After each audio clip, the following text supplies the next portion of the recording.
Bonjour à tous et bienvenue dans ce nouveau podcast de Femmes à part, podcast dans lequel aujourd'hui j'ai la chance d'accueillir Pascaline. Bonjour Pascaline. Bonjour Thérèse. Et c'est pas seulement que je t'accueille sur le podcast, c'est que je t'accueille chez moi, celles qui sont venues depuis Instagram. Vous avez remarqué que Pascaline me fait l'honneur de sa visite au fin fond des Vosges pour enregistrer ce podcast sur un sujet qui est assez délicat. Donc Pascaline va commencer en donnant des petits avertissements pour être sûre que tout le monde comprenne bien, que ça ne froisse personne ni quoi que ce soit. Ce pourquoi on est là aujourd'hui, c'est vraiment qu'elle donne son témoignage qui pourra servir à d'autres femmes, qui pourra aussi servir aux hommes, parce que juste avant de commencer le podcast, justement, j'avais une discussion avec un jeune homme qui n'avait aucune idée de ce qu'était donc la dépression postpartum, le sujet dont on va parler aujourd'hui. Et voilà, il est important de dire les choses, de mettre des mots, d'essayer de comprendre. Si vous, un jour, vous êtes dans cette situation, peut-être que vous reconnaîtrez plus facilement les symptômes. Si vous avez une amie, une sœur, une collègue qui tombe dans une dépression postpartum, peut-être que vous pourrez plus facilement l'aider aussi. Donc c'est vraiment, on va dire, un podcast de sensibilisation, mais on va partir quand même d'un témoignage spécifique, celui de Pascaline, qui n'est pas universel non plus. Donc vraiment, prenez ce qu'il y a à prendre et on vous demande vraiment beaucoup mais en général, vous l'êtes, beaucoup de délicatesse en commentaire. Vous pouvez partager aussi vos propres expériences, puisque toutes les femmes n'ont pas la même expérience. Et puis comme ça, ça sera assez, on aura couvert pas mal de choses avec ce sujet entre Pascaline et vos commentaires. Et ça aidera certainement d'autres personnes. Alors peut-être Pascaline, pour les personnes qui ne te connaissent pas, je mettrai ton compte Instagram dans la description de la vidéo, mais juste te présenter en quelques mots pour qu'on te situe un petit peu. Eh bien, je m'appelle Pascaline et j'ai effectivement un compte Instagram depuis 2021 que j'ai repris récemment. Mais c'est un compte qui n'a rien à voir avec la dépression postpartum, puisque c'est un compte réservé à l'élégance et plus précisément à l'élégance accessible en termes de moyens, on va dire, et au vintage. Voilà, c'est ça dont je parle. Et j'ai aussi 2 petits garçons qui ont respectivement 1 an et 3 ans. Et c'est la raison pour laquelle je suis là aujourd'hui. Exactement. Et puis peut-être que tu peux commencer par définir ce qu'est la dépression postpartum pour que tout le monde comprenne de quoi on parle, parce que donc pour resituer le contexte, quand je vous parlais de gens qui ne sont vraiment pas au courant et qui soit n'ont pas du tout entendu parler, soit ne savent pas, voilà, la personne avec qui je discutais juste avant le podcast me disait « Ah bon ? Mais ça existe ça ? Mais attends, mais quand on accouche, on doit être contente, on a un bébé !» Voilà. Donc, c'est un peu la réflexion basique, mais je sais qu'il y a peut-être d'autres gens qui n'en ont pas entendu parler. Donc, est-ce que tu peux nous donner la définition de ce que c'est ? Est-ce que je fais d'abord le petit disclaimer ? Ah oui, peut-être, oui, pardon, j'ai oublié. J'ai pas oublié. Petit avertissement avant de commencer. La première chose que je voulais faire, c'est un avertissement que je voulais faire parce que je me suis rendu compte que ça pouvait être... C'est un sujet de toute façon qui est assez tendu parce qu'il parle des expériences personnelles, et à chaque fois qu'on parle d'expériences personnelles, ça touche directement à beaucoup de tout ce qui est autour, très émotif, tout ce qui est autour des émotions, etc. Et surtout, sur l'expérience de la maternité, on a toute une expérience tellement différente que certaines peuvent se sentir agressées par l'expérience d'autres. C'est ce dont je me suis rendu compte quand j'en ai parlé, parce que j'ai parlé un peu de ma dépression postpartum, donc celle que j'ai faite après la naissance de mon premier. Donc mais ça a duré assez longtemps, 1 an et demi, 2 ans. Et j'ai reçu beaucoup de témoignages et d'autres qui me disaient c'est vraiment dommage parce que les jeunes filles n'ont déjà plus envie d'avoir des enfants, de se marier, et ce genre de témoignages, ça les rebute encore plus. Bon, je peux comprendre l'idée, mais donc c'est pour ça que je tenais à dire avant de commencer ce podcast que ce n'est pas du tout pour dégoûter quiconque que je parle de mon expérience. Si j'ai vécu ça, vous pouvez être sûr que vous ne le vivrez pas de la même manière, de toute façon, puisqu'on a toute une expérience personnelle différente. Et en plus de ça, je vais donner les chiffres, mais vous vous rendrez compte que la dépression postpartum n'est pas non plus la majorité des expériences maternelles après un accouchement.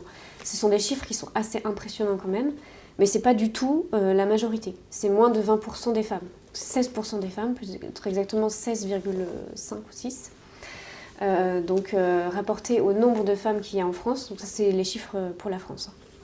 Rapporté au nombre de femmes qu'il y a en France, ça fait quand même beaucoup de cas, mais rien ne dit que vous allez être concernés ou quoi. L'utilité de ce podcast, c'est plus de la prévention, comme tu as dit Thérèse, Et surtout, de la prévention pour aider autour de vous. Si jamais vous vous rendez compte qu'une femme autour de vous peut avoir des symptômes, parfois elle-même ne s'en rendra pas compte en tant que telle. Et parfois, et surtout le plus souvent, c'est que les mamans qui sont en dépression postpartum, les jeunes mamans, souvent essayent de le cacher. La dépression postpartum, comme je disais tout à l'heure, c'est la dépression du sourire. Celle qu'on cache derrière un sourire. Pourquoi ? Parce qu'on est censé être très heureuse, justement. On est censé être très heureuse, on a attendu ce bébé, on est contente qu'il soit arrivé. Moi, c'était mon premier. Donc. Et en plus, le premier bébé, c'est aussi un facteur... oula, tu peux peut-être pas aggravant, mais... c'est un facteur de risque. Enfin, il y a plus de risques, ouais. Il y a plus de dépression postpartum pour les premiers. Et donc, il y a beaucoup de culpabilité derrière la dépression postpartum. Et je pense que le fait de libérer les femmes de cette culpabilité, ça permettra aussi de réduire le nombre de dépressions. Parce qu'en fait, la dépression postpartum, c'est aussi l'accumulation d'un état qu'on n'a pas, sur lequel on ne s'est pas penché, on ne s'est pas soigné avant de tomber en dépression. Ouais. Donc, et je pense que c'est, et que c'est je perds mes mots. La sensibilisation à ce sujet qui peut faire aussi que justement une femme qui culpabiliserait en se disant non, j'ai pas le droit d'être déprimée, je viens d'avoir un bébé, au moins si déjà elle a entendu parler, elle sait que ça existe et elle sait que c'est pas de sa faute et que c'est pas parce qu'elle est malheureuse ou que c'est pas parce qu'elle est ingrate, je pense que ça lui enlèvera peut-être déjà un tout petit peu de culpabilité et que peut-être ça la poussera plus à s'ouvrir ou à en parler.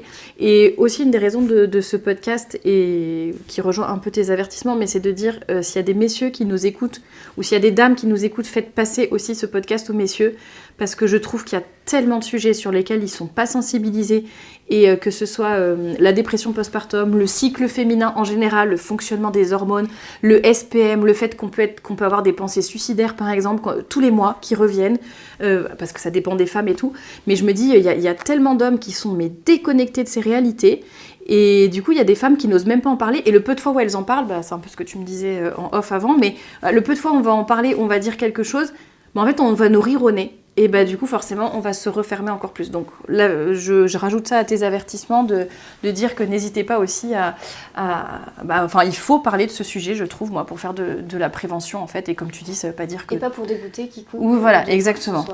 Exactement. Du coup, peut-être la définition. La définition donc ça, c'est la définition classique du dictionnaire. La définition du postpartum, donc ou dépression postnatale, c'est la même chose, est un trouble dépressif majeur qui survient après l'accouchement. Le plus souvent, c'est entre la 2e semaine et le 3e mois après la naissance. Elle peut durer très longtemps, elle peut durer 1 an, 2 ans, comme elle peut durer des années, 30 ans, 40 ans, j'ai eu des témoignages comme ça. Si c'est pas soigné, quoi, c'est ça. Si c'est pas soigné ou si c'est des choses qui déséquilibrent complètement parfois l'individu. Donc, le pic de fréquence, c'est autour du 1er ou du 2e mois. C'est jamais tout de suite, en général, qu'on est... Ok. Je parlais de la différence avec le baby blues. Oui, parce que peut-être. Le baby blues, c'est un terme... Souvent, quand on parle de dépression postpartum, les gens disent « Ah oui, le baby blues », c'est pas du tout la même chose. Le baby blues, c'est des symptômes qui ressemblent, mais c'est des symptômes qui sont spécifiquement liés à la chute d'hormones. C'est ce que j'allais te dire. Est-ce que c'est lié aux hormones ? Ça se situe autour du 3e, 4e, 5e jour après l'accouchement. Il faut savoir quand même que la chute d'hormones, c'est le plus gros changement hormonal que puisse connaître un être humain dans sa vie. Ouais, c'est violent quand même. Aucun autre, c'est hyper violent. Il n'y en a aucun autre qui est comparable à ça. Puis t'as la fatigue de l'accouchement, du nouveau-né. Oui, bien sûr, il y a plein de trucs, mais ouais. Mais le baby blues, c'est vraiment hormonal. C'est quelque chose pour le coup qui est normal et qui peut durer 10 jours, 15 jours. Pas plus de 2 ou 3 semaines. Un peu comme dans notre cycle, quand il y a des périodes, en beaucoup plus violent, on est d'accord, mais je veux dire, c'est un peu dans le sens, c'est limité, c'est dur, mais c'est limité dans le temps. Voilà, c'est limité dans le temps, et les symptômes ne sont pas aussi graves, par exemple, vous n'aurez jamais des pensées suicidaires à cause d'un baby blues. Quoi. Ouais. Et toi, justement, comme on parle de symptômes, comment toi, tu t'es rendu compte ? Est-ce que c'est toi toute seule déjà qui t'es rendu compte que tu étais en dépression postpartum ? Est-ce que c'est un personnel de santé, ta sage-femme, j'en sais rien, ou quelqu'un de ton entourage qui t'a dit quelque chose ? Comment tu t'es rendu compte, toi, que tu étais en dépression postpartum ? Ça a été très long parce que au début, je pense que j'ai fait je me suis un peu mis la tête dans le sac, quoi. Je voulais pas reconnaître que... En fait, c'est surtout que je pensais que la maternité, c'était ça. Que c'était normal de pas être bien. Enfin, que c'était normal. Qu'en fait, j'en ai beaucoup voulu à plein de gens qui m'ont un peu vendu du rêve en me disant un bébé c'est magique, etc. C'est que du bonheur. Parce que moi, tout ce que je vivais, c'était plutôt une descente aux enfers. Et du coup, je me suis pas dit, c'est un état qui n'est pas normal. Justement parce que, pour le coup, la dépression postpartum, j'étais pas très familière avec ça. Je connaissais personne qui en avait fait. En tout cas, officiellement. Mais moi, tout ce que je vivais, c'était le contraire. C'était vraiment l'horreur pour moi. Du coup, en fait, pour moi, c'est surtout que la maternité, finalement, c'était ça. C'était dur, c'était triste, c'était angoissant, c'était difficile. Et en fait, on m'avait juste menti. Mais toutes les maternités devaient ressembler à ça. Voilà. Okay. Globalement, c'est ça au début ce que je me suis dit. Donc, raison pour laquelle j'en ai beaucoup voulu à plein de gens au début. Maintenant, je sais très bien que la maternité peut être vécue de façon très heureuse. Et d'ailleurs, c'est le cas pour la plupart des gens. Et je m'en suis moi-même rendu compte, puisque mon deuxième petit garçon, j'ai pas du tout vécu la même chose que pour le premier. Donc, voilà, pour te dire.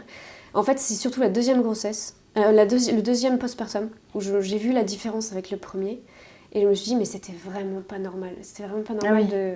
En fait, t'avais pas de point de comparaison. Non, j'avais aucun point de comparaison. C'est ça qui est dur. Donc pour moi, l'accouchement que j'avais eu, le premier accouchement que j'avais eu, c'était ça, l'accouchement. Tant te dire que j'avais pas envie de recommencer. Le premier postpartum que j'avais eu, c'était ça. Et en fait,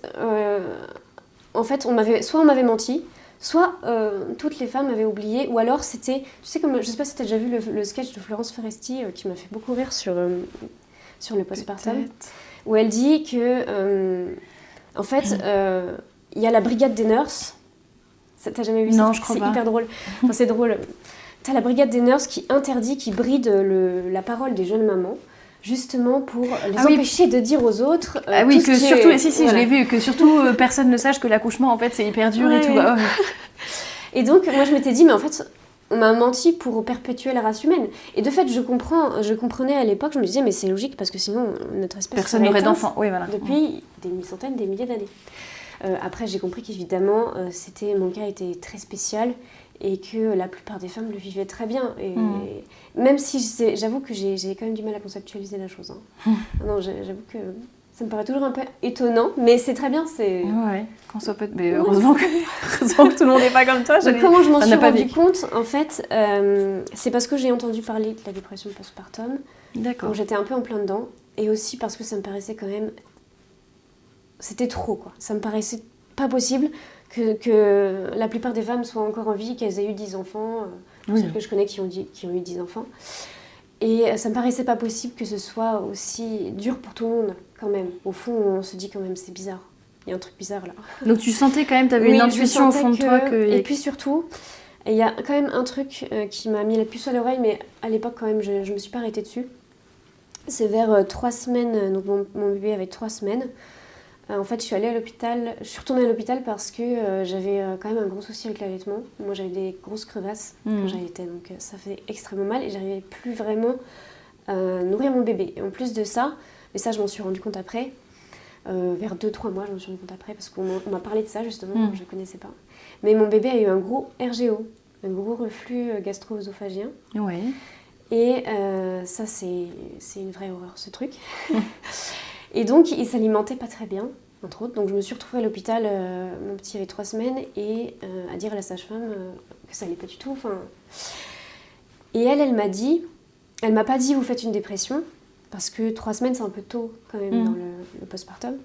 Mais elle m'a dit, bon, est-ce qu'il n'y a pas quelqu'un qui peut vous aider? Parce que si personne ne peut venir vous aider, vous serez hospitalisé. Et moi, je m'étais dit, mais... Ah bon, enfin vraiment. Ah oui, à ce point-là. On va pas me.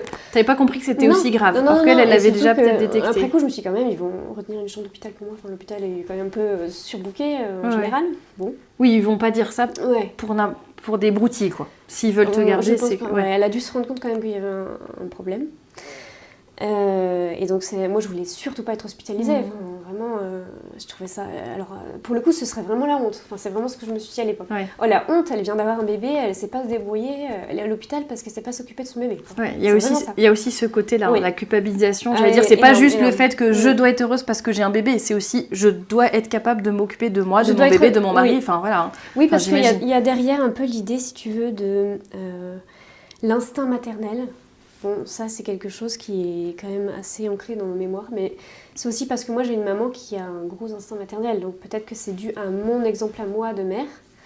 Tu dis, il faut que je corresponde à cet exemple, à cette image. C'est plutôt l'idée que je vais avoir un bébé, je vais savoir faire. Ah oui, dans ce sens-là, d'accord. C'est mon bébé. J'avais vu aussi beaucoup de contenu sur les réseaux. Parfois, il ne faut pas trop traîner sur les réseaux. Hein. Autour de ça, autour de... fais-toi confiance, suis ton instinct, c'est ton bébé, tu sauras tout de suite s'il a faim, tu sauras tout de suite s'il a froid, tu sauras tout de suite s'il est fatigué. Alors ça, je n'ai jamais su, jamais, pour mon aîné ou pour mon deuxième, je n'ai jamais compris, nourrisson, ce qu'ils avaient. Vraiment. Comme quoi, toutes les grossesses sont différentes et tous les bébés sont différents. Non mais moi, c'est sûr que moi, l'instinct maternel au sens vraiment inné, tu vois, l'espèce de science infuse qu'on te vend là, je ne la connais pas et je ne l'aurai jamais. Peut-être qu'il y a des femmes qui comprennent tout de suite, hein, mais pour moi c'est surtout une question d'expérience pour le coup. Ouais.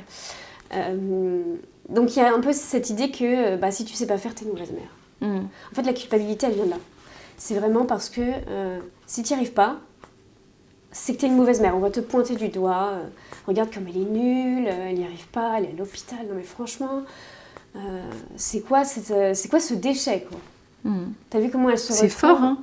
Le mot que t'emploies. Ouais, mais vraiment derrière, il y avait ça un peu. Alors là, je te mets des mots durs sur des impressions.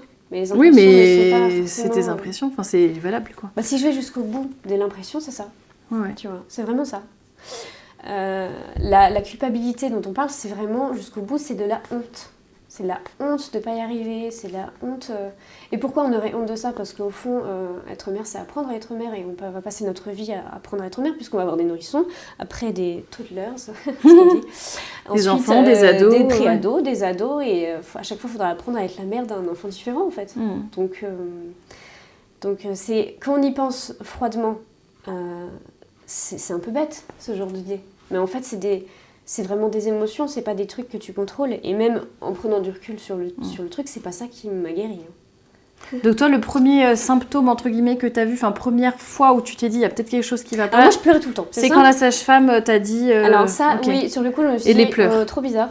Moi, je pleurais tout le temps, alors que je ne pleure jamais, vraiment. Ouais, c'est pas donc ton... je pleurais tout le temps. Donc, au début, je m'étais dit, bon, c'est le baby blues, justement. Ouais. Tu vois. Et puis j'étais fatiguée, j'étais très fatiguée. Donc c'est normal, t'as peur de peau. Déjà l'allaitement ça crève, hein. C'est hyper fatigant l'allaitement, c'est vraiment... Moi, alors il y a des femmes qui allaitent parce qu'elles ont beaucoup de surplus, tu vois. Moi physiologiquement, je suis plutôt du genre à déjà avoir du mal avoir de l'énergie pour moi. Donc produire de l'énergie en plus, et puis pour un nouveau-né qui pompe toute son énergie de moi, ça, j'y arrive pas. Je peux pas avoir de l'énergie pour moi et pour quelqu'un d'autre. J'ai un corps qui est fait comme ça. En fait, physiologiquement, depuis toute petite, ma mère m'a toujours dit que moi j'étais un petit régime. Donc je pense que c'est aussi dû à ça. C'est même presque physiologique, tu vois. Mais tu vois, c'est intéressant ce que tu dis. Je fais juste une petite parenthèse pour les personnes qui nous écoutent. Mais je le répète du coup, aujourd'hui c'est vraiment le témoignage de Pascaline qui peut servir à d'autres gens. Mais ce que ça nous montre, c'est que en fait on est toutes différentes. Alors je ne veux pas tomber dans... l'extrême inverse de dire il n'y a jamais rien qui est pareil, il n'y a aucune expérience qui se ressemble. Heureusement, on peut faire aussi des généralités. Mais peut-être pour déculpabiliser les mamans qui nous écoutent, que ce soit sur l'allaitement ou autre chose, on recommande l'allaitement. Si pour X ou Y raison, pour vous, c'est vraiment pas... Enfin, comme tu dis, toi, ça convient pas, c'est pas possible, c'est difficile, je sais pas quoi. Faut pas non plus se culpabiliser parce qu'on n'est pas comme tout le monde ou parce qu'on fait pas comme tout le monde. Mais je pense que... Mais tu vois, l'allaitement, pour le coup, j'y ai tenu énormément pour mon premier. C'est comme j'ai tenu à accoucher sans péri. J'en reparlerai si tu veux, parce que ça a été une autre erreur en fait. Ça a été une grosse erreur de ma part. Et ça a été un des facteurs de ma dépression. Mais l'allaitement, j'y ai beaucoup tenu parce que ma mère a toujours voulu allaiter. Elle n'a pas toujours réussi, mais elle a toujours voulu. C'était quelque chose d'hyper important pour elle. Et comme pour moi, ma mère est toujours ma référence en termes de maternité, parce que pour moi, c'est la maman, c'est la vraie maman. La maman, elle est comme ça. Et je voulais faire ça. Et c'est aussi parce que ça me donnait l'impression, je pense, d'être capable et de réussir à faire quelque chose. Tu vois, comme on disait tout à l'heure, la culpabilité, la honte, c'est quelque chose qui allait dans le sens inverse. Pour le coup, qui réussissait à me donner un peu confiance en moi. C'est bon, mon allaitement, j'ai réussi. Voilà, en termes, sur le plan de la maman, moi, Pascaline, en tant que maman, j'ai réussi quelque chose, quoi. Tu vois. Sauf que ça m'a pas trop aidée. Et quelque part, ça m'a aidée, quelque part, non. Parce que, comme je disais, l'allaitement, c'est pas toujours simple pour nous. J'ai eu des grosses crevasses et j'ai eu beaucoup de mal à allaiter avec, parce que, pour le coup, je sais pas si c'est quelque chose dont tu as déjà parlé. Si, on en a un petit peu parlé, je crois, l'allaitement, déjà dans un autre podcast. Mais... Alors, les crevasses, globalement, ce que c'est pas très glamour. C'est des grosses blessures dues à la succion du bébé. Donc, souvent, on vous dit c'est la position du bébé qui est pas bonne. Moi, j'ai jamais compris à quoi c'était dû. En tout cas, le fait est que j'en ai eu. Et en fait, c'est insoutenable ce truc, parce que quand le bébé tète, ça brûle. Ça brûle en permanence, quoi. C'est des blessures par brûlure, en fait. C'est vraiment... ça fait comme des canyons. Super sympa. Donc ça fait extrêmement mal. Donc c'est très difficile d'allaiter avec ça. Et moi, je voulais absolument pas arrêter, parce que... Mais tu voulais réussir parce que sinon, une chose. le dernier rempart de ma confiance en moi, en tant que maman, ça tombait. serait balayé avec... Et pourtant, j'y ai pensé. Pendant un certain temps, je me suis dit, je vais tirer mon lait, j'y arrive pas et tout. Et en fait, j'avais tellement pas d'énergie que rien que le fait d'aller à la pharmacie, de demander un tire-lait qui soit adapté à moi, avec la bonne taille d'étrelle, là, ça me paraissait absolument insurmontable. Ceci est aussi un symptôme de la dépression. C'est l'absence totale d'énergie à faire quoi que ce soit, mais l'absence mentale d'énergie, même pas forcément l'absence physique d'énergie. Juste envisager de la pharmacie, c'est déjà fatigant. C'était infaisable pour moi. J'ai eu énormément de mal à respecter tous les rendez-vous. D'ailleurs, les rendez-vous pour moi, je les ai pas tous faits. Les rendez-vous pour le bébé, pour aller chez le médecin tous les mois, c'était un calvaire cette histoire. Ça pourrissait ma journée. Enfin, c'était très dur d'aller à des rendez-vous. C'est bête, hein. Et pourtant, je t'assure que quand j'y repense, je me dis, c'est lunaire d'avoir... tu ne serais pas arrivée. Si dur. Ouais, vraiment. Ouais. Pourtant, j'avais qu'un seul enfant. Voilà, vraiment, c'est difficile d'exposer ça quand on n'est pas dans le... Il faut moi je comprends. De l'accouchement, du coup, pour qu'on comprenne vraiment. Alors, déjà, sur les symptômes de la dépression postpartum, il y en a plusieurs qui sont qui sont généraux. Par exemple, l'humeur dépressive, globalement, tout le monde... toutes celles qui font une dépression postpartum ont ça. En général, on sait. Donc, une grande tristesse, la sensation d'un vide intérieur, la sensation d'être plus personne, d'avoir plus d'identité, de s'être complètement perdu. Ça, c'est un symptôme de la dépression postpartum. Ensuite, la perte d'intérêt ou de plaisir pour absolument toutes les activités, y compris des choses qu'on adorait faire avant. Complètement une perte d'intérêt totale. Et parfois, malheureusement, y compris pour le bébé, il y a des mamans qui ne s'occupent pas de leurs enfants, de leur bébé, qui ne s'occupent plus de leur bébé, qui sont incapables de s'occuper de leur bébé. Ceci est un symptôme de la dépression postpartum. Les troubles importants du sommeil, ça n'arrive pas dans tous les cas. C'est lié pas mal à l'hypervigilance, dont je parlerai peut-être après.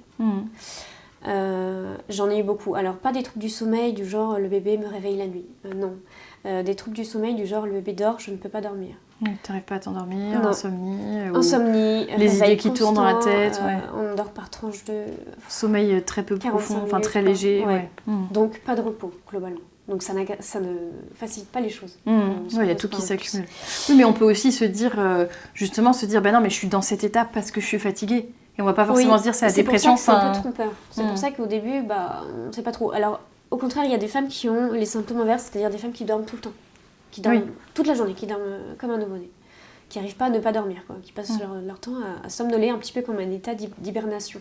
Et c'est quoi ton conseil justement si on voit qu'on a peut-être certains de ces symptômes-là, mais on n'est pas sûr d'être... Enfin, là, c'est pas forcément évident à savoir. Il faut vraiment aller voir un médecin, un psy, une sage-femme.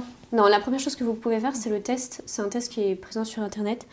C'est le test... l'échelle de dépression postnatale d'Édimbourg. Ok. Et il y a des tests gratuits en ligne qui vous disent à la fin si... tu réponds à des questions, quoi. Voilà, c'est répondre à des questions. C'est des tests psychologiques. C'est d'ailleurs les tests qu'ils font aussi à l'hôpital. D'accord. Donc au moins, tu peux déjà avoir une petite idée. Tu veux que je donne tout de suite ou je finis les symptômes? Ah, vas-y, finis les symptômes. Parce que je les ai, je peux dire ce que c'est. Les questions. Si les gens veulent, ils iront regarder. Ouais. Alors, la fatigue extrême ou la perte d'énergie, c'est pareil. C'est un symptôme qui est un peu difficile à déceler parce que quand on a un bébé qui nous réveille la nuit, forcément on est très fatigué et il y a des choses qu'on n'arrive pas à faire. Donc c'est un peu difficile. Alors pris tout seul, celui-là, c'est pas un symptôme plus que ça. Il faut vraiment avoir beaucoup de symptômes et du coup, c'est ça où c'est intéressant, l'échelle de dépression postnatale. Alors, perte ou gain important d'appétit et de poids. Ça peut aussi être un symptôme, pas forcément dans tous les cas. Moi, je sais que je prends beaucoup de poids enceinte. Je prends 25 kilos. Et après c'est dur de s'imaginer avec 25 kilos. Ah oui, je t'assure que c'est. Okay. Et après la naissance de mon premier, en quelques mois, j'ai perdu... ça a été... Je pesais plus que 55 kilos, alors que mon poids, quand même, de base... Et pourtant, je suis pas grosse. Hein. Mon poids de base, c'est 58, tu vois. Ouais. Donc, je suis descendue en dessous de mon poids de base, qui ne m'était jamais arrivé. Jamais. De ma vie, tu vois. Et donc, en très peu de temps, t'as tout perdu, quoi. Et j'ai perdu... 30 kilos, plus de 30 kilos. Ouais. Vraiment. Donc, mais sur le coup, moi je me pesais jamais. Donc en fait, je faisais pas attention du tout. Ouais. Je me suis rendu compte que je rentrais vite dans mes jupes, j'étais contente quoi. Pas plus. Oui, voilà, t'as pas réfléchi plus que ça. J'ai pas posé la question. Alors, la difficulté à se concentrer, à prendre des décisions, ça c'est pareil, c'est quelque chose qui est difficile de... J'allais dire, dans les symptômes que tu dis, pour le moment, c'est assez difficile parce que je me dis, quand tu viens d'accoucher... Alors, il y en a un qui est quand même assez impressionnant, enfin en tout cas, pour moi, ça a été très important. C'est le sentiment de culpabilité excessive. La sensation d'être une mauvaise mère, tout le temps, d'avoir l'impression de prendre que des mauvaises décisions. Pourtant, avec un nouveau-né, on passe sa journée à prendre des décisions. Hein. Quand est-ce que je le couche, quand est-ce que je le lève. C'est très bête, hein, mais... Oui, c'est Alors là, il pleure, est-ce qu'il a faim, donc est-ce que je le nourris Donc, au début, en fait, on ne sait pas trop. Hein. Et moi, j'avais l'impression que tout ce que je faisais, c'était le truc qu'il ne fallait pas faire. À chaque fois, vraiment. Donc, j'avais une grosse sensation d'être nulle. Voilà, une grosse perte de confiance en moi. J'avais l'impression... Du coup, je me suis dit forcément, j'aurais jamais dû avoir d'enfant, c'était une grosse erreur, je suis pas faite pour ça, je suis pas comme ma mère, je suis nulle, j'y arriverai jamais. Tu te comparais aussi, parce que tu parles beaucoup de ta maman, est-ce que tu te comparais aussi aux autres mères, genre tes amies, ou je sais pas, en te disant, mais regarde, une telle... C'était beaucoup mieux que moi. Eh ben, j'ai pas beaucoup d'amis, donc... J'ai pas d'amis, donc je me compare pas. Dans ma famille, j'étais la première à avoir un enfant. De chaque côté, il y en avait pas. Donc, d'accord. J'étais la ouais, t'avais pas vraiment de point de comparaison, à part ta maman. Okay. Non, à part ma maman. À part une très bonne amie qui a eu à peu près le même genre de soucis, mais je pense qu'elle n'a pas fait une dépression au sens strict, mais qui a eu le même souci avec son fils, qui est aussi mon filleul, qui a 2 mois et demi de plus que le mien. Mais en fait, on en a parlé beaucoup plus tard. D'accord. On en a parlé, enfin pas beaucoup plus tard, mais on en a parlé assez tard de ça. Est-ce qu'il y a d'autres symptômes que tu voulais mentionner ou pas ? Alors, le sentiment que ça n'ira jamais mieux, c'est aussi un truc assez classique de la dépression en général, pas seulement la dépression postpartum. Moi, j'avais l'impression que j'étais partie pour l'enfer et que je n'en sortirais jamais, jamais. On me disait, mais il va grandir, nanana. Et moi, j'avais l'impression que ça ne changerait rien et que ce serait toujours aussi dur. Et en fait, j'avais pas d'horizon de sortie. Et ça, c'est très dur à vivre. Quand c'est ton enfant, tu peux pas le donner à la voisine, quoi. Enfin... tu sais que c'est des choses auxquelles on pense, forcément. Ouais. Et sur le coup, je me suis dit, mais de quoi, de le donner à la DAS Mais oui, mais pas à la DAS, parce que... Enfin, de le faire adopter ou de quelque chose, quoi. J'ai eu la proposition de la part de mes parents, qui se sont quand même rendu compte que ça n'allait pas, de le prendre avec eux. Mais mes parents travaillent tous les deux, et sur le coup, je me suis dit, ah non, bah non. Alors, en plus, si je donne mon enfant à mes parents, alors qu'est-ce que je vais vraiment passer pour la nulle, quoi, de service. C'était pire de faire ça. Donc non, moi, j'étais condamnée, entre guillemets, à rester avec lui, à m'occuper de lui, même si c'était horrible pour moi. Et surtout, j'avais aucune porte de sortie, aucune. Tu vois. Donc ça, c'en est une autre. L'angoisse massive, les crises de panique. C'est des choses qui, pour moi, sont arrivées aussi. Mais parce que, de mon côté, j'ai fait une grosse cristallisation de l'angoisse autour... j'ai eu des gros troubles anxieux autour du sommeil de mon enfant. Donc ça, c'est ce qui s'est passé pour moi. C'est pas du tout le cas pour tout le monde. Mais pour moi, au début, un nouveau-né, ça dort tout le temps. Normalement, c'était censé être ça pour moi. Voilà. Très drôle. Moi, j'ai eu un bébé qui dormait pas. Donc, alors Dieu merci, il dormait mieux la nuit que le jour.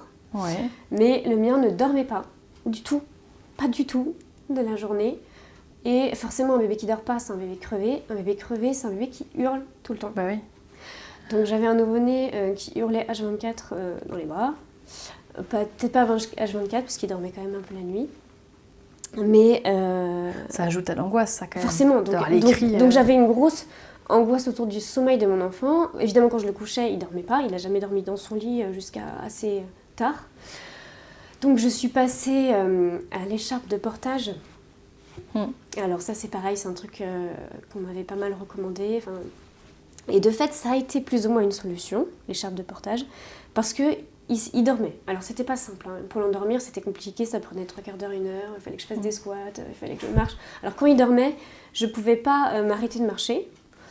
Je pouvais pas, il y a un moment, quand il a commencé à grandir, il y a un moment où il pouvait plus dormir à la lumière, donc je devais tout fermer. Je pouvais pas m'asseoir, donc en fait je passais 3 heures debout avec mon bébé pour qui qu'il puisse pesait dormir. déjà 10 kilos, Ouais. en tournant dans ma chambre. Je me souviens, c'était des gros moments de solitude pour moi, vraiment. Donc en tournant dans ma chambre debout, surtout il fallait pas que je m'asseye, sinon il se réveillait. Ouais. Et au début, il passait toujours 1/4 d'heure, 20 minutes à hurler très très fort avant de s'endormir. Donc du coup, j'avais des boules caisses, je me souviens de ça. Donc j'avais des boules caisses, mais bon, je l'entendais quand même hurler parce qu'il était sous moi. Ouais, En partage. C'est juste ça atténue un petit peu le bruit, mais pas... donc les siestes, c'était très dur pour moi, les siestes du bébé. Parce que petit, un bébé, ça fait quand même 3 siestes dans la journée. Donc ça passe un max de temps à dormir. Hein. Et pour moi, alors ma maman me disait, mets-le dans son lit et s'il pleure, tant pis. Sauf que moi, j'essayais de faire en sorte que, comme j'étais pas bien du tout, j'essayais de faire en sorte qu'au moins lui, ça aille. Au moins lui, ses besoins sont comblés. Et en plus de ça, s'il dormait pas et qu'il hurlait, ça allait être pire pour moi parce que entendre un bébé hurler, ça me rappelait mon incapacité à être mère. Donc c'était impossible pour moi de faire ça. Parce que j'étais pas du tout dans l'état d'esprit où je pouvais lâcher prise. C'était pas possible pour moi. C'était pire de faire ça. Donc, qu'est-ce que je voulais dire du coup ? Tu disais que la solution... de le mettre dans son lit et de le laisser pleurer, je pouvais pas. Donc moi, je m'étais beaucoup renseignée, malheureusement pour moi, sur les schémas de sommeil de l'enfant. Alors ça, c'est un truc que je connais tout par cœur. Hein. J'ai acheté des formations sur le sujet. Je sais plein de trucs, très inutiles en l'occurrence. Parce que ça m'a beaucoup stressée en fait. D'accord. Ça m'a beaucoup stressée, les schémas de sommeil. Alors il fallait qu'un enfant dorme tant dans la journée, tant de temps, il y avait des quotas. Il y a des quotas de sommeil pour les enfants. Et s'il ne dormait pas assez, il allait être fatigué. Donc si l'enfant est fatigué, sachez-le, il dort moins. Donc un enfant fatigué ne dort pas parce qu'il est fatigué. Attention, ça c'est... alors c'est pas tout à fait faux, hein. Mais en attendant, moi ça a juste rajouté à ma surcharge mentale de devoir m'occuper du sommeil de mon fils. C'est quelque chose que je n'avais pas du tout envisagé. Pour moi, il dort. Au pire, il pleure un petit peu pour s'endormir, mais après c'est bon. Malheureusement, le mien, j'ai déjà essayé quand même. Hein. J'ai quand même essayé. Il pleurait des heures et des heures et des heures. Moi, j'ai eu des enfants qui pleuraient le soir nourrisson. Les miens, le soir, on sait que c'est compliqué. Hein. Le soir, les miens, ils pleuraient 3-4 heures sans s'arrêter. Quand je laissais. Hein. 3-4 heures pendant des mois. C'est invivable de faire ça. Et alors, pour le premier, je me suis rendu compte au bout de 2 mois et demi, 3 mois, qu'il avait probablement un reflux, un RGO, parce qu'il avait des symptômes. Donc en fait, je me suis rendu compte que s'il pleurait, c'est parce qu'il avait mal. Oui, il y avait quelque chose. Voilà. Et aussi parce que je le surnourrissais, parce que quand il pleurait, au début, moi, j'étais pleine de bonne volonté. Je m'étais dit, j'allaite mon bébé, l'allaitement c'est à la demande. Donc dès qu'il pleurait, je l'allaitais. Ouais. Et en fait, je pense, alors, je ne suis pas professionnelle de santé, donc je ne sais pas si c'est vrai, mais je pense qu'il buvait trop, parce que quand je le mettais au sein, il buvait. Hein. Ouais. En revanche, le problème des enfants qui ont des reflux, c'est que s'ils boivent beaucoup, et leur estomac, enfin, disons que le reflux, tu vois ce que c'est ? Je dois expliquer ? Non, je pense que c'est clair. Tout ce qui est dans l'estomac remonte, et donc plus il a l'estomac rempli, plus il y a de choses qui remontent. Plus ça remonte, et puis surtout que si on remplit l'estomac alors que l'estomac n'est pas vide, tout ce qui remonte est très acide. Parce que ça a déjà été commencé à digérer. Donc en fait, je pense que j'ai aggravé le problème en voulant bien faire, mais je savais pas. Enfin, j'avais, là, pour le coup ma mère, c'est quelque chose qu'elle connaissait pas. Elle a eu 10 enfants et 0 enfants avec un reflux. Il paraît que c'est de plus en plus fréquent, je sais pas si c'est vrai, que c'est dû à la pollution, je ne sais quoi. En tout cas, le fait est que cette histoire de reflux, je pense que c'est une grosse partie du problème, parce que ça... Moi, au final, j'avais un bébé qui était difficile, dans le sens où, en fait, il ne dormait pas, il pleurait beaucoup, et il était difficile de le nourrir et de le faire dormir, globalement. Et il n'a jamais eu, jusqu'à à peu près 5-6 mois, un temps d'éveil calme. Tu te rends compte du truc ? Ouais. Et tu crois que ça, c'est le fait d'avoir un bébé difficile, entre guillemets, comme tu dis, ça participe à la dépression postpartum ou Alors dans mon cas, pas forcément? ça a été un gros facteur. Alors il y a eu celui-là et l'histoire de mon accouchement. Ouais. J'en parle maintenant ? Oh, tu peux, ouais. Ouais. En résumé. Alors l'accouchement, c'est assez connu que c'est un facteur de dépression postpartum, un accouchement difficile, disons. Globalement, moi, ce qui s'est passé, c'est que j'étais à terme, j'ai dépassé le terme. Tout allait très bien. Seulement, mon bébé n'a jamais voulu sortir de lui-même. Donc, au bout de terme plus 5 jours, en France, c'est à peu près ça, là, on m'a dit, madame, on va vous déclencher. Et moi, je voulais pas. Je voulais pas parce que ce que je voulais, c'était un accouchement physiologique. J'étais à la maternité de Rennes. J'étais à la maison de naissance de Rennes. Donc, en fait, c'est une enceinte dans la maternité qui est réservée aux accouchements physiologiques. Donc, avec la baignoire, le machin, le truc. Moi, je m'étais préparée à ça. Et je savais qu'un déclenchement, c'est plus douloureux qu'un accouchement classique. On me l'avait dit, et donc je le savais, et donc j'avais très peur de ça, parce que je voulais pas avoir plus mal qu'il est nécessaire d'avoir mal. C'est déjà compliqué. Évidemment, on n'y va jamais trop le cœur réjoui à l'accouchement. Alors là, donc j'ai déjà eu des pics d'anxiété juste avant. En fait, juste avant d'accoucher, quand je me suis rendu compte qu'il venait pas et que là, on allait vraiment me déclencher. Je me souviens avoir fait des grosses insomnies. Et du coup, je suis arrivée à la maternité en traînant des pieds. Ils ont dû m'appeler pour que je vienne parce que en fait, le jour J, j'étais complètement dans le déni. J'étais hop, j'avais éteint mon téléphone. Tu voulais pas y aller? Non, je voulais pas y aller. Et il y avait ma maman déjà, parce que elle était venue parce que le bébé était déjà censé être là, donc elle avait prévu de venir. Donc elle était là, mais le bébé n'était pas là. Voilà. Et donc elle m'a dit, si, non, mais va à l'hôpital quand même. Mais je pense que j'y serais pas allée si elle ne m'avait pas jetée dehors, quoi. Vraiment. Ouais. Ou peut-être que mon mari, quand même, aurait fait une réflexion. Au bout d'un moment. J'ai fini par me retrouver à l'hôpital et les sages-femmes m'ont expliqué que là, quand même, il allait falloir déclencher et tout. Et le mode de déclenchement, c'est en fonction de l'état du col de l'utérus. Il y a des déclenchements plus ou moins violents, plus ou moins naturels, entre guillemets. En fonction de l'état du col de l'utérus, si le col est ouvert, on peut faire un déclenchement manuel, c'est-à-dire un décollement des membranes. Alors ça, c'est très très peu agréable, j'ai déjà fait pour le deuxième. Mais par contre, ça a l'avantage de ne pas être chimique. C'est juste ça provoque, enfin ça. C'est censé provoquer des contractions. C'est censé provoquer des contractions parce que ça pousse. Donc le bébé appuie beaucoup plus sur le col quand on décolle les membranes. Malheureusement pour moi, mon col était bien fermé. Donc ils n'ont rien pu faire manuellement. Donc on m'a déclenché chimiquement. Le mode de déclenchement que j'ai eu, ça s'appelle c'était le Propès. Voilà. J'ai appris bien plus tard, à mon deuxième accouchement, quand j'ai parlé de ça, que c'est quelque chose qu'on ne pratiquait plus parce que c'était beaucoup trop violent pour la maman. Et pourquoi ils te l'ont fait ? Eh bien, je ne sais pas, parce que c'était pas la même maternité, donc j'ai pas pu leur poser la question. Entre-temps, j'étais partie au bout de la France. Donc, tu as eu vraiment un accouchement... Donc, après coup, j'ai dit, ah, d'accord. C'est normal. Et puis, surtout... Enfin, c'est normal. C'est normal. Alors, c'est pas normal qu'ils te l'aient fait, mais je veux dire, ça a expliqué pourquoi ça avait été violent. Moi, voilà, ça a expliqué que c'était quand même pas rien et que c'était pas dans ma tête, quoi. Donc, globalement, ça a consisté à quoi ? C'est à poser un patch de je vais pas dire de bêtises, je crois que c'était prostaglandine près du col pour provoquer par hormones chimiques l'ouverture du col et le déclenchement des contractions. Donc, moi, comme j'étais restée sur mon idée d'accouchement physiologique, voilà, je me suis dit, jamais je prends la péridurale. Je vais pas faire ça. En plus, je suis déjà que j'ai un déclenchement chimique, donc je vais pas... Je vais pas en plus me rajouter l'anesthésie. Bon, j'avais jamais accouché. Excellente idée. Enfin, j'avais jamais accouché, si, mais... Ouais. D'ailleurs, j'ai pas fait ça. Non, bon, on en reparlera, on verra si on a le temps. Donc, ils m'ont posé le patch, voilà. Et dans la nuit, je suis restée à l'hôpital, bien sûr. Dans la nuit, les contractions sont arrivées. Ça a été assez rapide pour le coup. Donc au début, ça allait. Au début, ça va toujours. Et ça a été quand même assez rapide pour un déclenchement. Ils m'ont dit que ça a été le déclenchement à peu près le plus rapide qu'ils ont eu. Ok.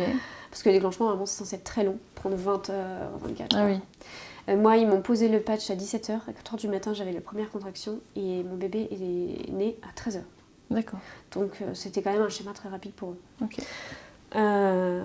Alors la notion du temps, je l'avais plus du tout à ce moment-là, donc je saurais pas dire combien de temps a duré la période où ça a été extrêmement douloureux. Mais en fait, on m'a mis dans une baignoire là, le fameux truc, où c'est censé... je sais pas pourquoi, pour moi, c'est l'inverse qui se passe à chaque fois.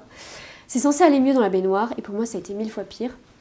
Et donc, mais même quand je suis sortie de la baignoire, mais quand même, ça je sais pas, ça a déclenché un truc où ça m'a fait des contractions extrêmement douloureuses et surtout très très rapprochées. C'est-à-dire que j'avais très peu de...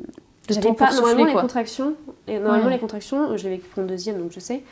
C'est des vagues où globalement il y a un moment où ça fait quand même assez mal, voire très mal si c'est très proche de l'accouchement. Et puis après ça redescend. On a un moment où on n'a plus rien, on sent plus rien du tout. Ouais. Et ensuite ça repart. Là, globalement, ce que j'ai eu, c'était plutôt des pics quasi continus, quoi. Ouais, voilà. Ininterrompus de douleur. Mais alors, des douleurs, mais vraiment une douleur extrêmement forte, même pour mon deuxième. J'ai pas été déclenchée pour mon deuxième. J'ai pas du tout atteint ce stade de douleur, vraiment. Donc, et ça a dû durer, mais dans ma tête, ça a duré des heures. Mais de fait, ça n'a pas dû durer des heures. Mais il n'empêche que ça a été assez violent pour que, et ça c'est un truc que j'ai raconté à une psy pour le coup, pour que j'ai eu l'impression de mourir. Alors, pourquoi je dis ça ?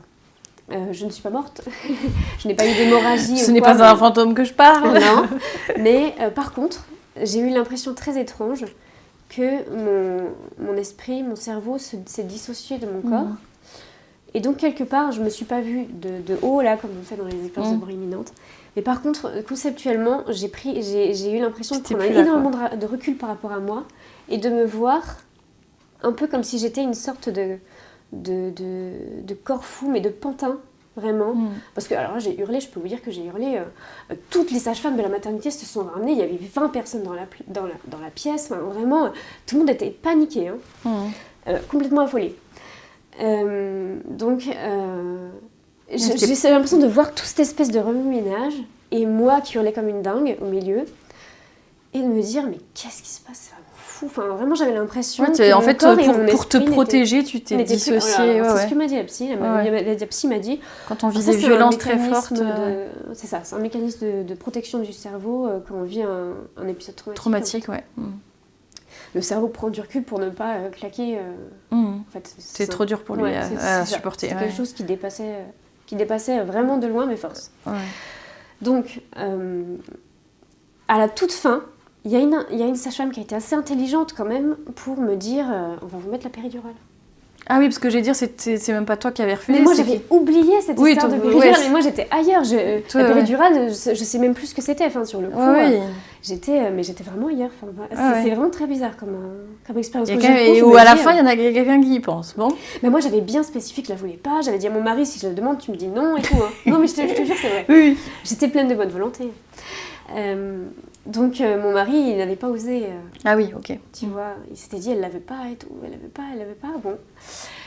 Et en fait, à partir du moment où la sage-femme m'a dit, vous voulez pas la péridurale ? Je me suis dit, merde, mais oui, c'est vrai. J'aurais pu. Il y a ça qui existe. Du coup, je dis, mais oui, je la veux tout de suite en fait. Dépêchez-vous. Ouais. Sauf que le problème de la péridurale, c'est que ça arrive jamais tout de suite. Ouais. Enfin, ils ont quand même dépêché l'anesthésiste vu l'état dans lequel j'étais. Donc, il est arrivé assez rapidement. Mais par contre, je l'ai eu, donc il l'a posé assez vite. À la fin, quoi. Compliqué. Bah, je l'ai eu un quart d'heure avant la naissance du petit, quoi. Ouais, ça t'a pas trop aidé.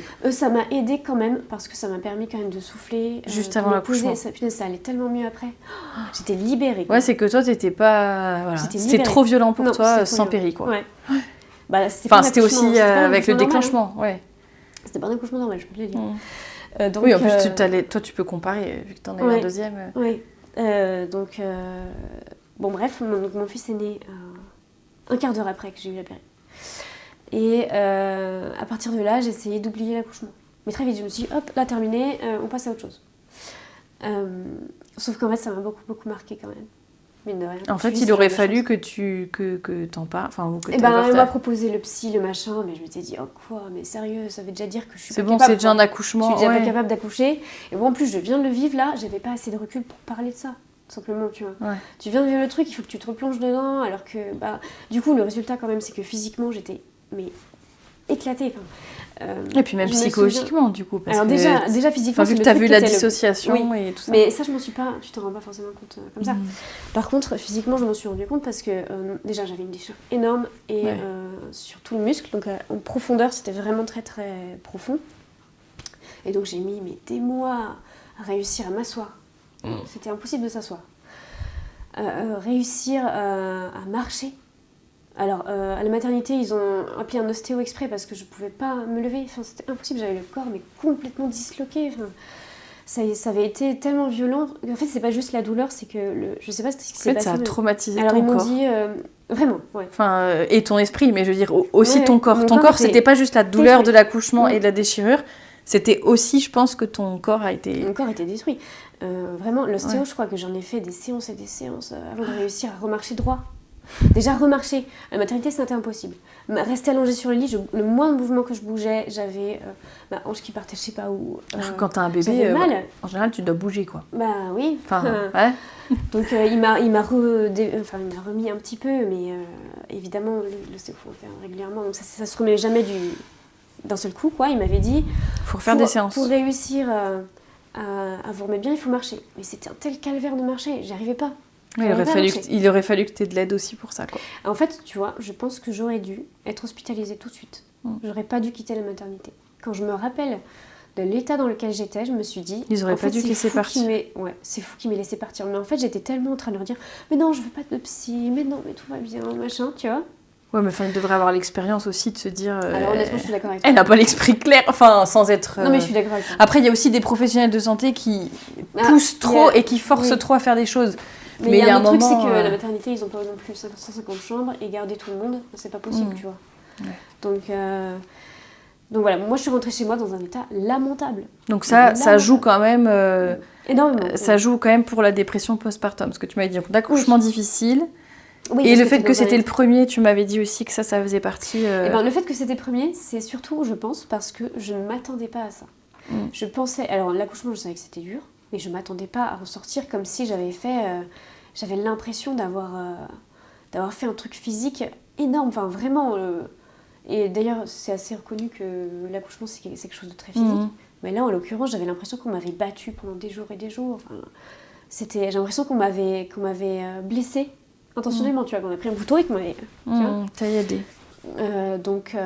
Et comment tu t'en es sortie après de cette dépression postpartum? Parce que comment t'as dit je que suis sortie de la dépression comment t'es sortie de la dépression Parce que du coup, t'en es quand même sortie avant d'avoir ton deuxième, avant de tomber enceinte de ton deuxième. Non, je pense pas. Ok. Non, je pense pas. Non, c'est très bizarre, hein, comme biopsychologique, je m'étais dit foutu pour foutu. Et hop. Non, mais si, c'est vrai. J'en ai un deuxième maintenant, comme ça. Non, parce qu'en fait, je m'étais dit surtout, le deuxième va occuper le premier, et le premier sera moins constamment, parce que du coup, forcément, il y a des... C'est pas qu'il y a des séquelles psychologiques sur l'enfant, mais c'est quelque chose qui est quand même assez connu pour le coup. Et il est vrai que mon aîné était tout le temps sur moi, quoi. Il était tout le temps en demande d'attention. Alors déjà que j'avais pas d'attention à me consacrer à moi, c'était encore pire parce que j'avais l'impression que j'ai tout fait constamment, d'avoir cet enfant qui voulait juste être dans mes bras tout le temps, quand il était petit du coup, ou alors juste être tout le temps avec moi, en train de faire des trucs avec moi, etc. etc. Donc c'était extrêmement stressant, c'est quelque chose d'extrêmement stressant à vivre. Donc je m'étais dit, si j'ai un deuxième enfant, avec un peu de chance, ils vont s'occuper ensemble. Tu vois. Non mais c'est bête, hein, vraiment. Mais c'est comme ça que ça s'est passé. Donc je pense pas que j'étais sortie de la dépression avant de retomber enceinte. Je pense que c'est quelque chose qui est très progressif. Comment j'en suis sortie? Simplement avec le temps. Avec le temps. Parce que moi je suis allée voir personne. T'as quand même beaucoup réfléchi, c'est ça, c'est que toi t'as une personnalité où tu mets des concepts, tu mets des mots, enfin tu vois, je pense que ça aide peut-être aussi ou non? Ouais, mais non, je suis pas sûre. Okay, d'accord. Parce que c'est quelque chose qui est traumatique sur le plan physique. Je pense que tu peux pas... Alors tu peux prendre tout le recul que tu veux conceptuellement par rapport à quelque chose qui s'est passé et tout. Tu sais très bien que ton cerveau a raison, mais il n'empêche que tu n'arrives pas à le vivre comme ça. Et du coup, c'est... Mais même encore aujourd'hui, c'est pas forcément évident à vivre au quotidien, disons. J'ai des liens avec mon fils aîné qui sont très difficiles. J'ai eu beaucoup de mal, je suis désolée si ça choque, mais j'ai eu énormément de mal à aimer cet enfant. Je l'ai vraiment détesté. Mais parce qu'il était lié à tous les traumatismes que tu avais vécus. Ce que je détestais, c'était la situation, si tu veux. C'était pas sa faute à lui. Parce que lui aussi, il en a souffert. Donc forcément... Mais je me souviens aussi... Alors pour le coup, moi, j'ai pas eu d'idée suicidaire. Mais c'était plus... alors je n'ai rien fait contre mon enfant. Parce qu'il faut faire attention à ça aussi. Il y a des femmes qui portent atteinte à leur enfant. Parce qu'elles en peuvent tellement plus. Mais c'est-à-dire qu'elles elles arrivent au moment où elles confinent à la folie. Et j'ai eu l'impression aussi d'y arriver moi. de devenir folle, vraiment, psychologiquement, complètement dingue. Et ce sont des choses qu'on ne maîtrise plus à la fin, tu vois. Et je sais qu'il y a des gens qui font du mal à leur enfant sans le vouloir. Tu vois, le coup du bébé secoué, on fait beaucoup de prévention autour de ça, aujourd'hui à l'hôpital. Et sur le coup, quand tu arrives et que tu es enceinte et qu'on te dit « Attention, ne secouez pas votre enfant », tu te dis « Bah évidemment que non. Enfin, voyons, qui êtes-vous » Oui, pourquoi faire un truc pareil Ouais, mais franchement, et en fait, non. Oui. C'est pas si bête que ça qu'on te dise « Posez son enfant dans son lit, votre enfant dans son lit et sortez 5 minutes pour prendre l'air, quoi. » Ouais. Parce que le nombre de fois où j'ai dit à mon mari « Prends-le sinon je vais lui faire du mal », je les compte même plus. Et je dis pas ça pour dire que, pour le coup, je suis une mauvaise mère ou quoi. C'est pour dire que parfois, les situations, quand elles dépassent les forces, il faut être lucide et surtout, il faut appeler à l'aide. Moi, quand j'étais à l'hôpital, quand je suis retournée à l'hôpital, quand je t'avais parlé de ça au début, voilà, et que la sage-femme t'a dit vous devriez être hospitalisée, et t'aurais dû dire oui. J'ai appelé ma maman. Je lui ai dit écoute, la sage-femme m'a dit ça. Je comprends pas trop pourquoi. J'ai dit ça. Mais j'ai eu beaucoup de chance parce que maman, c'était pile la période où elle était dispo alors que d'habitude pour t'aider. Et tout. Vraiment, j'ai eu un gros coup de bol. Hein. Et elle est venue 3 semaines à la maison. Mon fils avait 3 semaines. Elle est venue 2 ou 3 semaines, je sais plus. Donc, qu'est-ce qu'elle a fait ? Elle l'a fait dormir. Elle lui a donné un bain. Donner un bain, ça me paraissait insurmontable à faire. J'y arrivais pas. Ouais. Non, je te jure que c'était trop dur pour moi. Mais c'est bête, hein. Non, mais arrête de t'excuser. Non, moi, mais je comprends. C'est pour expliquer parce que ça paraît, quand on n'a jamais vécu ça, ça paraît fou de se dire que c'est dur de donner un bain à un bébé. Ouais. Et quand on a vécu, qu'on sort de ce genre d'expérience, ce qu'il faudrait, c'est que quelqu'un s'occupe de nous. C'est pour ça que je dis que j'aurais dû rester à l'hôpital. En fait, c'est moi qui aurais dû être hospitalisée et c'est de moi dont on aurait dû s'occuper comme je m'occupais de mon bébé. En fait, il fallait qu'on te requinque toi. On aurait dû me traiter comme un nourrisson. En fait, il fallait qu'on te requinque et une fois que c'était bon, t'aurais eu les forces de t'occuper. Je pense. Et je pense que 3 semaines, tu vois, ma maman, elle était adorable, elle est passée 3 semaines. Je pense qu'elle m'a sauvée dans un sens parce que si elle n'était pas venue, peut-être que je serais allée jusqu'au bout, tu vois. Peut-être que j'aurais été jusqu'aux idées suicidaires. Enfin, je dis ça, je sais pas. Hein. On peut jamais savoir. Ça t'a fait une petite soupape de sécurité pendant, mais après, par contre, quand elle est partie, t'es redescendue au fond du trou, quoi. Alors après, il dormait déjà un peu plus parce qu'elle l'avait fait dormir. Je sais même pas comment elle a fait. Donc il dormait un peu plus mais pas la journée. Donc la journée, moi je l'ai eu sur moi pendant 6 mois, quelque chose comme ça. Et 6 mois c'est long, hein. Tu vas tous les jours porter ton bébé toute la journée. Il y a des femmes qui adorent ça. En fait c'est ça qui est fou, c'est vraiment ça dépend des personnalités. Il y a des femmes qui adorent ça, qui ont besoin d'avoir leur bébé toute la journée sur elles. Moi, dans le contexte que j'avais vécu, avoir mon bébé toute la journée sur moi, c'était étouffant. Ouais, voilà. Étouffant. En fait, ce dont j'avais besoin, c'était que quelqu'un s'occupe de moi. Parce que j'y arrivais même pas moi-même. Et t'as pas, et pour ton deuxième, t'avais pas peur de refaire une dépression postpartum ou de... Alors déjà, justement ce que je disais... De revivre un accouchement horrible, enfin t'as dû avoir tout ça qui t'est venu en tête quand même. Je pense que j'ai essayé de le mettre de côté très Petit vite. Déni, on le cache sous le tapis. Surtout quand je te disais, le facteur avant pour le premier, parce que j'étais pas arrivée jusqu'au bout de ça, c'est le fait qu'on ne sait pas en fait ce que c'est vraiment qu'un enfant. On sait qu'on va moins dormir, mais on ne sait pas ce que ça veut dire vraiment que moins dormir. Et on ne sait pas ce que c'est que vivre avec un nouveau-né. On ne sait pas ce que c'est qu'allaiter. On ne sait pas ce que c'est qu'un postpartum. On ne sait pas ce que c'est qu'accoucher, etc. Quand on sait ce que c'est, eh ben on sait déjà à quoi s'attendre. Moi, avec mon premier, je suis tombée de tellement haut, mais de tellement haut. En fait, et puis on t'avait vendu du rêve, donc... C'était aussi un facteur aggravant pour moi. Le fait que je m'attendais à un truc génialissime. Idyllique. J'ai attendu tellement longtemps cet enfant. J'ai même perdu un enfant avant d'avoir celui-là. Donc pour dire que j'avais vraiment envie de l'avoir. C'est pas que j'avais pas envie. C'est pas que j'aimais pas cet enfant. Je l'aimais avant qu'il soit né. Et je suis tombée tellement haut qu'en fait ça m'a aplati, quoi. Mais d'où l'intérêt d'en parler dans ce podcast sans faire de la dramatisation et dire que ça va arriver à tout le monde, mais au moins parler de tous les aspects. Voilà, c'est pour ça. Je pense qu'il vaut mieux savoir à quoi... Alors, pas s'attendre au pire, mais savoir à quoi on peut les possibilités, voilà. Il peut y avoir ci, il peut y avoir ça. Et ce qui est assez déstabilisant dans la maternité, c'est qu'on peut vivre quelque chose d'idyllique et on peut aussi vivre totalement l'inverse, c'est-à-dire une descente aux enfers. Et c'est ça qui est assez fou, c'est que du coup, effectivement, on ne sait pas à quoi s'attendre en tant que tel. Mais par contre, on est averti sur ce qui peut se passer. Et moi, je l'ai c'est comme pour l'accouchement, tu vois, je me dis, savoir que... Par exemple, tu te prépares à un accouchement physiologique, etc. Mais tu sais que potentiellement, s'il arrive telle ou telle chose, typiquement toi, tu vois, si tu avais peut-être été mieux préparée aussi à ça, Bah, j'aurais pris la péri. T'aurais pris la péri, non mais exactement. J'aurais pris la péri et je pense que ça aurait sauvé une bonne partie de mon postpartum. On sait que l'accouchement, ça a un impact déterminant psychologiquement sur le postpartum. Alors juste pour conclure, j'ai l'impression qu'on n'a pas du tout parlé de tout ce qu'on voulait, mais ça va être hyper long. Pour conclure, peut-être comment on peut aider une femme qui ferait une dépression postpartum, sachant que moi, ce qui me paraît un peu compliqué, c'est que tu m'as dit, parfois la femme elle-même ne se rend pas compte qu'elle est en dépression, et parfois il y a aussi beaucoup de symptômes qui ressemblent à des symptômes, je vais pas dire normaux parce que c'est quand même hyper fatigant et tout, mais à des symptômes classiques, on va dire, de post-accouchement où t'es fatiguée ou ceci, cela. Du coup, c'est... Ou toi, qu'est-ce que... si tu l'as dit en partie, toi t'aurais aimé que quelqu'un s'occupe de toi. Si je pense qu'il y a quelque chose qui est assez marquant, c'est le vide intérieur, la tristesse intense qu'on peut avoir. Alors c'est vrai que la dépression postpartum, on se plaint beaucoup. On dit oui, tout va bien, je suis très heureuse. Mais si c'est pour aider quelqu'un qui est proche de nous, parce que tu t'en faire attention. D'accord. Faire attention, vraiment regarder comment ça se passe, faire attention et surtout ne pas attendre de savoir que cette personne va mal pour s'en occuper. Lui apporter à manger. Lui apporter des trucs chauds, surtout si elle allait quoi. L'allaitement c'est quelque chose qui vide tellement nos forces. On a besoin, tu sais le fameux mois d'or là. Oui, moi je milite totalement pour ça. Oui, moi aussi. Alors évidemment c'est impossible dans nos sociétés actuellement. Mais par contre, c'était bien fait. Peut-être essayer de remplacer un peu, de combler un peu, d'aider pour un peu mettre en place ce mois d'or comme on peut.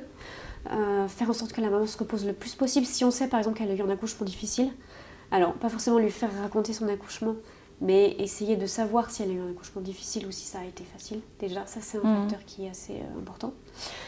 Ensuite... lui faire écouter ce podcast pour si jamais ça lui parle. Ça dépend, parce que ça dépend aussi quand les symptômes interviennent, tu vois. Ça peut être du baby blues au début, on n'est jamais très très bien. Si ça perdure au-delà de 2 ou 3 semaines. Et faire des cadeaux à la maman aussi, enfin des cadeaux. Dans le sens, on pense toujours, ce qui est très bien, je dis pas que c'est mal, mais on pense au bébé, on offre des habits, etc. Pensez à, je sais pas, offrir un massage, enfin peut-être pas juste après l'accouchement, mais un petit moment, une séance d'ostéo, un petit moment, si tu veux aller faire quelque chose, moi je reste, je garde ton bébé. Alors c'est pas toujours pratique avec l'allaitement, mais je me dis tu peux allaiter ton bébé, il est quand même tranquille pour 1 ou 2 heures, et non pas avec les tiens. Ça dépend. Ouais, ça dépend. Trouver des idées ça en tout cas. Quel genre de bébé t'as. Voilà, donc parlez-en aux mamans, mais ça peut être. Ce que j'avais fait une fois pour une amie, j'étais allée avec elle à un rendez-vous médical, j'avais gardé son petit à l'extérieur pour qu'elle puisse avoir son enfant avec elle. C'est pour ça que je dis parler aux mamans, et il y aura toujours, si vous êtes dispo, enfin si vous vous rendez disponible, la maman elle trouvera forcément un moyen de, entre guillemets, vous utiliser. Ou avoir du relais, même à la maison pour prendre une douche. Ouais, mais c'est ça, c'est pas grand-chose. Les premiers mois de mon postpartum, j'étais tout le temps en chemise de nuit, tout le temps. J'avais pas le temps de m'habiller, j'avais même pas l'espace mental pour m'habiller, prendre une douche. C'est 10 minutes solo. 10 minutes solo, c'était impossible. Mon bébé pleurait toujours. Même si je le laissais endormi, au bout de 3 minutes que je le quittais, il pleurait. Enfin, c'est impossible de gérer ça. Alors, donc, proposez bien de l'aide et poser de l'aide. Poser des questions. Et... Donner à manger. Donner à manger aux mamans. Oui, aussi. Mais même si vous voyez que par exemple ils ont du mal à se lever de leur lit, faites tout à leur place. Le ménage. Je sais qu'il j'avais toute la maison derrière à faire tourner. C'était quand même une charge. Les lessives. J'ai pas fait mon repassage. La vaisselle. Le ménage par exemple, pareil. Je faisais plus de ménage, du coup c'était plus très... Alors du coup on a dû... Et d'ailleurs si vous n'êtes pas, j'en profite, si vous dites oui mais moi je peux pas, je suis trop loin, j'habite pas à côté de ma fille, de ma sœur ou de je sais pas qui, il y a Wicasa qui existe pour faire, moi c'est ce que j'avais fait pour une amie, pour lui offrir un massage et tout, c'est bon, Wicasa et pareil pour le ménage, vous pouvez offrir facilement, si vous pouvez pas vous déplacer faire le ménage. Voilà. Et si vous êtes le papa et que vous passez par ici, sachez qu'il y a quelque chose de très important que vous pouvez faire, c'est le ménage à la place de votre femme. Les courses à la place de votre femme, le repas à la place de votre femme. Vous pouvez aussi, tout ce qui est... Prendre le bébé 2 minutes pour qu'elle aille se doucher. Oui. Même s'il pleure, mais bon, au moins... Posez vos congés paternité après l'accouchement. Parce que moi, je sais que le mien, il avait dû les poser avant parce que comme la date était censée être prévue avant. Oui. Bref, il a grillé une partie de ses congés de paternité. Et surtout, posez-les tous ensemble. Je sais qu'on peut les scinder. Si vous savez que votre femme a eu un accouchement difficile, posez tous vos jours de congé pour l'aider. Parce que moi, du coup, j'ai eu mon mari à la maison 1 semaine et ensuite j'étais toute seule, toute la journée. Ça a été très très dur, c'est très très dur aussi. Dans la dépression postpartum, c'est la solitude. Moi, j'ai un immense sentiment de solitude. Pourtant, je suis quelqu'un d'assez solitaire.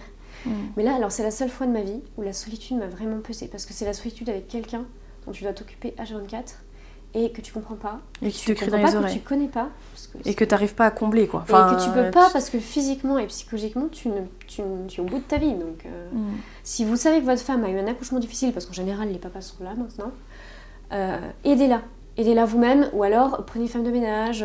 Et même sans accouchement difficile, aidez-la oui. aussi. Oui, aussi. Mais soyez spécialement alors, en fait, attentifs. Le truc qui est fou, c'est que les hommes trouvent que c'est quelque chose de banal.